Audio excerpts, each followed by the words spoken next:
Ne vous conformez pas au siècle présent, mais soyez transformés par le renouvellement de l'intelligence, afin que vous discerniez quelle est la volonté de Dieu, ce qui est bon, agréable et parfait. Romains 12, 2.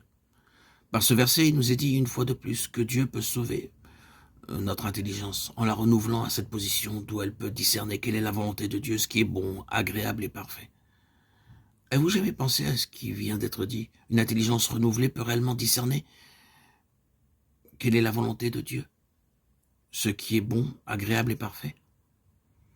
Très souvent, sur un point donné, une certaine chose semble être la volonté de Dieu, mais cette autre semble l'être aussi. Combien de fois nous nous trompons à propos de l'une ou de l'autre? Mais une intelligence renouvelée ne commettra pas d'erreur concernant la volonté de Dieu. À moins que notre intelligence ne soit renouvelée, nous ne serons pas capables de discerner quelle est la volonté de Dieu, et par conséquent, nous n'aurons pas l'expérience d'un plein salut. Cependant, Dieu ne nous a pas sauvés seulement au point où nous en sommes aujourd'hui. Il veut même davantage. Il veut en plus nous sauver à une parfaite position. C'est à ceci que nous devons aspirer. Nous devons remercier Dieu parce que c'est accessible aussi bien que possible.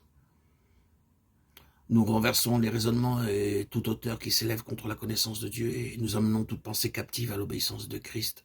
Nous sommes prêts aussi à punir toute désobéissance lorsque votre obéissance sera complète. 2 Corinthiens 10, 5, 6. Ces deux versets nous montrent que Dieu peut sauver notre pensée et l'amener à l'obéissance de Christ. Posons-nous cette question. Suis-je capable de gouverner mes propres pensées? Nous savons bien que nous ne réussissons pas à maîtriser beaucoup de nos pensées. Néanmoins, Dieu nous enjoint à ne pas avoir un grand nombre d'idées confuses. Il les conduira toutes à l'obéissance de Christ. Puis-je vous demander, vos pensées obéissent-elles au Seigneur? Il n'est pas juste d'entretenir des pensées vagabondes, des pensées impures et un désir secret pour le monde. De telles pensées indiquent sûrement que vous n'avez pas encore obtenu un plein salut. Car le salut du Seigneur peut amener chaque pensée d'un croyant à l'obéissance de Christ. Ceci est accessible. Nous pouvons livrer toutes nos pensées et raisonnements à Christ pour qu'il lui soit soumis, car ceci est conforme au salut préparé pour nous en Christ.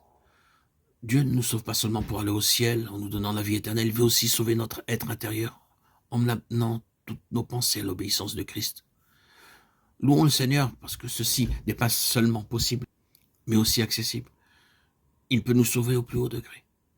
C'est pourquoi saignez les reins de votre entendement, soyez sobres, ayez une entière espérance dans la grâce qui vous sera apportée lorsque Jésus-Christ apparaîtra. 1 Pierre 1,13. Cette parole nous informe que Dieu peut sauver nos pensées au point qu'elles ne soient plus dispersées, mais qu'elles soient concentrées. Comme nous savons, autrefois, les vêtements des Juifs pendaient plutôt détachés du corps. Ils n'avaient pas de boutons. Chaque fois qu'une personne se mettait au travail, il devait se ceindre les reins afin de faciliter ses mouvements. Nos pensées dispersées sont comme des vêtements qui ne sont pas sains.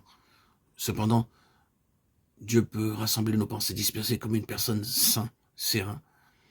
Très souvent, nos pensées, quoique n'étant pas impures, sont dispersées et ne convergent pas.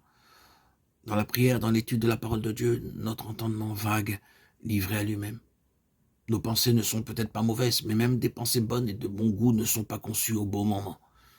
Ceci est parce que les reins de notre entendement ne sont pas sains et donc pas concentrés.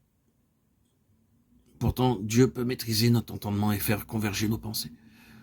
Si notre entendement manque du pouvoir de concentration, nous avons encore à expérimenter le plein salut du Seigneur. Grâce soit rendue à Dieu, parce qu'il peut nous délivrer des pensées dispersées et nous sauver au point que nos pensées soient concentrées. Ceci est possible et à notre portée.